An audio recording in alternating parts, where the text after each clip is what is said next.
Pinangunahan ni Pangulong Ferdinand Marcos Jr. ang inspeksyon sa Pasig Marikina River Channel Improvement Project Phase 4 sa Marikina Bridge Under Loop sa Barangay Santo Niño, Marikina City kanina po ng umaga. Layo ng proyekto sa panguna ng Department of Public Works and Highways, katuwang ang Japan International Cooperation Agency o JICA, na bawasan ang pagbaha mula sa pag-apaw ng Pasig at Marikina Rivers.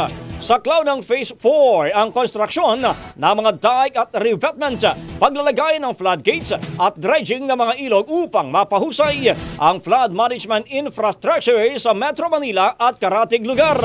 Kabilang din dito ang structural at non-structural measures na susuporta sa urban development at magtataguyod ng mas ligtas at sustainableng kapaligiran sa kahabaan ng ilog.